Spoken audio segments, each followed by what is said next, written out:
Hello again, everyone. Today's tale reminds us that not all unexplained encounters are frightening. Sometimes they're surprisingly helpful. In our previous stories, we've explored spirits seeking acknowledgement and souls trapped in eternal patterns. But what happens when the supernatural world doesn't simply coexist with ours, but actively reaches out to help? What happens when love transcends not just time and space, but the very boundary between life and death? This story takes place in Kowloon Tong at Festival Walk, one of Hong Kong's most family-friendly shopping destinations. It's the kind of place where 3 generations shop together on weekends, where elderly grandparents push strollers while young parents juggle shopping bags and diaper bags. The mall was designed with accessibility in mind, featuring ramps, elevators, and specially equipped restrooms that acknowledge Hong Kong's aging population and diverse needs.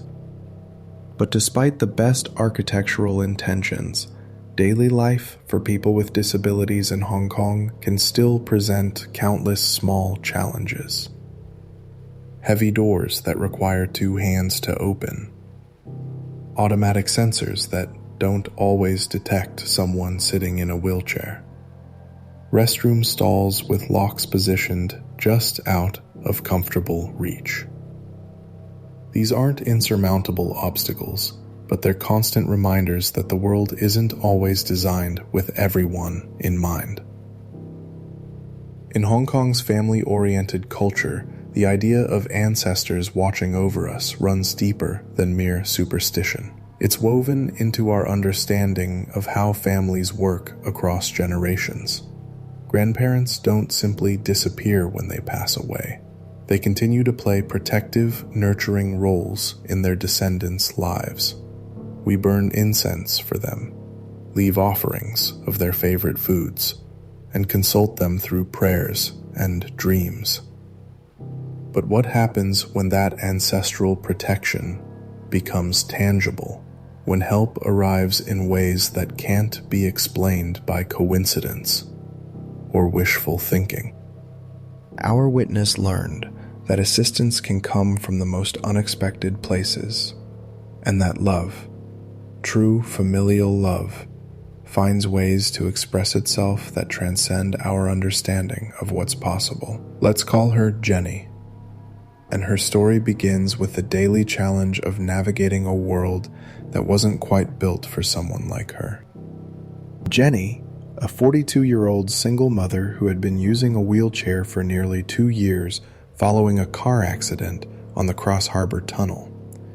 Before the accident, she had been a secondary school English teacher, someone who prided herself on independence and self-reliance. Adjusting to life in a wheelchair had been the hardest thing she'd ever done, made more challenging by the need to care for her 8-year-old daughter, Emma. Their Saturday routine had evolved out of necessity. Jenny would take Emma shopping at Festival Walk in Kowloon Tong, not just for the excellent selection of children's clothing and toys, but because the mall's wide corridors and accessible facilities made it one of the few places where Jenny felt comfortable navigating independently. But even in a well-designed space, challenges remained. The family restroom on the 3rd floor, while technically accessible, presented daily frustrations. The heavy wooden door required significant upper body strength to open, especially when managing a purse and keeping track of an energetic 8-year-old. The accessible stall's lock was positioned awkwardly, forcing Jenny to lean forward uncomfortably to reach it. The toilet paper dispenser was mounted just slightly too high for comfortable use from a seated position. These weren't insurmountable problems. Jenny had developed workarounds for each one, but they served as constant small reminders of how the world, despite good intentions, wasn't quite designed for someone in her situation. On this particular Saturday afternoon in mid-November, something unusual happened. As Jenny approached the family restroom, maneuvering her wheelchair while Emma skipped alongside, chattering about the new backpack they'd just purchased. The heavy door began to open before Jenny could reach for the handle. Jenny paused, looking around for whoever had opened it. The corridor was empty, except for them. "Maybe it's automatic now," Emma suggested, with 8-year-old logic, though Jenny was certain the door had never been automatic before. Inside the restroom, more small conveniences occurred. The accessible stall door, which usually required Jenny to position her wheelchair at an awkward angle to reach the lock, opened with the slightest touch. The lock itself clicked smoothly into place without the usual struggle. When Jenny needed toilet paper, the dispenser released exactly the right amount without her having to stretch uncomfortably upward. Most surprising of all, when she was ready to wash her hands, the faucet turned on automatically as soon as she approached. Even though she knew these particular sinks required manual operation. "Mama," Emma said, watching the water flow, "the bathroom is being very nice to us today." Jenny felt a strange warmth in the air. Not the usual clinical coolness of public restrooms, but something gentle and encompassing. For the first time since her accident, using a public facility felt effortless, natural, as if the space itself was adapting to accommodate her needs. As they left, the heavy door opened again without Jenny touching it, and she could have sworn she smelled something familiar. The faint scent of white flower oil, the traditional Chinese remedy her grandmother had always used for headaches and minor aches. The following Saturday, Jenny found herself paying closer attention as they approached the family restroom. She had spent the week wondering if the previous week's conveniences had been coincidental. Perhaps maintenance had indeed automated some of the fixtures, or she had simply been having a better physical day than usual. But as they reached the familiar heavy door, it happened again. The door swung open smoothly, as if someone on the other side had been watching for their arrival. Jenny glanced at Emma, who was absorbed in a new coloring book and hadn't noticed. "Emma," Jenny said carefully, "do you see anyone else around here?" Her daughter looked up, scanning the empty corridor. "No, Mama. Just us. Why?" Inside the restroom, the pattern of assistance continued, but with even more precision. The stall door didn't just open easily, it opened at exactly the right moment, just as Jenny reached for it. The toilet paper dispenser released exactly 3 neat sections without her pulling at all. The soap dispenser, which had been broken the previous week, now worked perfectly, dispensing the precise amount needed. But it was the faucet that convinced Jenny something extraordinary was happening. As she wheeled her chair to the sink, the water began flowing before she was fully positioned. The temperature was perfect, not too hot, not too cold, and the water pressure was gentler than she'd ever experienced from these particular fixtures. Emma noticed this time. "Mama, how did the water know you were coming?" "I don't know, sweetheart," Jenny replied honestly, but she was beginning to form a theory that seemed impossible, yet undeniable. As Jenny dried her hands, she felt that warm presence more strongly than before. It wasn't threatening or strange, it felt protective, caring, like being wrapped in a favorite blanket.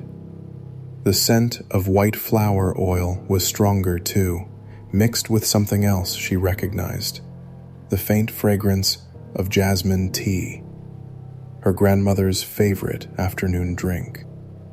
"Someone's taking care of us," Emma observed with the matter-of-fact acceptance that children bring to unusual situations. "I can't see them, but they're being very helpful." Jenny felt tears prick her eyes. Her daughter's innocent observation had captured exactly what she was feeling. Not fear or confusion, but gratitude for assistance that came from an invisible but undeniably loving source. When other families used the restroom during their visit, Jenny noticed they struggled with the same fixtures that worked effortlessly for her. A mother with 2 small children wrestled with the heavy door. An elderly man had trouble reaching the paper towel dispenser. But for Jenny and Emma, every element of the restroom seemed to anticipate their needs. As they prepared to leave, Jenny whispered softly, "Thank you," to the empty air. The warm presence seemed to intensify for a moment, and she could have sworn she heard, just at the edge of perception, a familiar voice saying her childhood nickname, "Jen," in the loving tone her grandmother had used years ago. By their 3rd visit to Festival Walk, Jenny had accepted that something beyond normal explanation was happening. The assistance had become so consistent, so perfectly timed to her needs, that she found herself looking forward to their restroom stops with a mixture of gratitude and curiosity. This particular Saturday, as they finished using the facilities and prepared to leave, Jenny noticed an elderly woman in cleaning uniform approaching with a mop and bucket. Let's call her Auntie Chan, a woman in her 70s with the patient eyes of someone who had spent decades observing human nature while quietly maintaining public spaces. Auntie Chan paused as she watched Jenny effortlessly exit the heavy restroom door, which once again opened smoothly without assistance. The cleaning lady's expression was thoughtful, knowing. "Miss," Auntie Chan said quietly in accented English, then switched to Cantonese. "Your helper has very kind eyes." Jenny felt her heart skip. "My helper?" Auntie Chan nodded, glancing around to ensure they weren't overheard. "I cleaned this floor for 15 years. I see many things. Your grandmother, she follows you and the little one, always making sure you're safe, making things easier." Emma looked up from her coloring book with interest.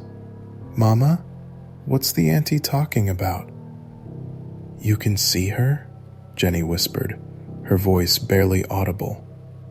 "My mother had the gift," Auntie Chan explained, tapping her temple. "Sometimes it passes down, sometimes it skips generations. Your helper, she wears old-style cheongsam, blue with white flowers, hair in neat bun, very proper. She moves her hands like this." Auntie Chan demonstrated a gentle, graceful gesture. "When she helps with the doors and the water." Jenny's breath caught. The description was unmistakable. When did you first see her?" 2 weeks ago, when you started having trouble with the door. She appeared right after, very concerned, very protective. She doesn't speak to me, but I can tell she loves you and the little girl very much." That evening, Jenny called her mother, who lived in Taipo with Jenny's father. After describing Auntie Chan's encounter, there was a long silence on the phone. "Jen," her mother finally said, using the same childhood nickname Jenny had heard whispered in the restroom. "I think you should know something. Popo died 3 months after your accident. We didn't tell you because you were still recovering, still adjusting to everything." Jenny felt the world shift around her. Her grandmother, her beloved Popo, who had raised her while her parents worked double shifts, who had taught her to be strong and independent, had passed away without Jenny even knowing. She asked about you constantly, her mother continued, worried about how you were managing, whether Emma was okay. The day before she passed, she kept saying she needed to help you, needed to make sure you were all right. Jenny understood then. The warm presence, the scent of white flower oil and jasmine tea, the impossibly perfect assistance, it was Popo, continuing in death the role she had played throughout Jenny's childhood. The protector, the helper, the one who quietly smoothed life's rough edges with unconditional love. "Mama," Emma said that night as Jenny tucked her into bed, "I think I know who's been helping us. It's the nice lady I sometimes see in my dreams, the one who looks like the pictures in your photo album." Armed with the knowledge of who had been helping them, Jenny's Saturday visits to Festival Walk took on new meaning. She began whispering quiet "thank you, Popo" messages during their restroom stops, and the assistance continued with even greater warmth and precision. The supernatural help evolved to meet their changing needs. When Emma grew tall enough to help with some tasks, Popo's assistance adjusted accordingly, still present, but allowing the child opportunities to develop independence and helpfulness. When Jenny's upper body strength improved through physical therapy, the door assistance became more subtle, providing just enough help without creating dependency. Emma, now aware of her great-grandmother's presence, began leaving small offerings on the mall's shrine during Chinese festivals. A piece of candy, a flower from their apartment's balcony, a drawing she had made in school. Jenny noticed that after these offerings, the warm presence felt especially strong, accompanied by what could only be described as contentment. Other families with disabilities began asking Jenny for advice about navigating the mall. Word had somehow spread that she knew the best accessible facilities, the most convenient routes through the complex. Jenny found herself naturally becoming an advocate and guide, sharing practical tips while never mentioning the supernatural assistance that had taught her so much about the space. Years passed. Emma grew from a chattering 8-year-old into a thoughtful teenager who had learned, through her great-grandmother's example, to notice when others needed help. She would hold doors for elderly shoppers, offer to reach high items for people in wheelchairs, and speak patiently with mall visitors who seemed lost or confused. "Popo taught me that helping doesn't always have to be big," Emma once told her mother. "Sometimes it's just making sure the door opens at the right time." Jenny's own understanding of assistance and independence evolved as well. The accident that had initially felt like a limitation became, through Popo's spiritual presence, an opportunity to experience love that transcended physical boundaries and to model resilience for her daughter. In Chinese tradition, the relationship between living and deceased family members continues long after death. Ancestral spirits, particularly grandparents, are believed to maintain active, protective roles in their descendants' lives. The concept of filial piety works in both directions. The living honor the dead through ritual and remembrance, while the dead provide guidance and protection to the living. Popo's continued assistance represents the ideal of family love that persists across the boundary between life and death, offering practical help rather than dramatic supernatural intervention. Skeptics might suggest several explanations for Jenny's experiences. Grief and adjustment to disability can create psychological phenomena that feel supernatural but stem from emotional needs and unconscious sensory adaptation. The mall's maintenance staff might have actually improved the accessibility features without announcement. Jenny's growing familiarity with the space, combined with improved upper body strength, could explain the increasingly effortless facility use. Auntie Chan's visions might represent well-meaning cultural storytelling rather than literal spiritual sightings. Yet Jenny continues to whisper her quiet thanks during restroom visits, and Emma has grown into a young woman who instinctively looks for ways to help others. A legacy of kindness that spans generations. Whether Popo's spirit literally guides those helpful moments, or the memory of her love simply inspires greater attention to life's small graces, the effect remains transformative.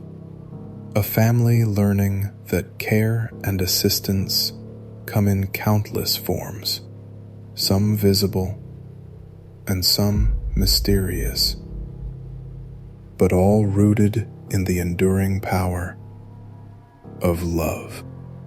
What do you think was really guiding those helpful hands?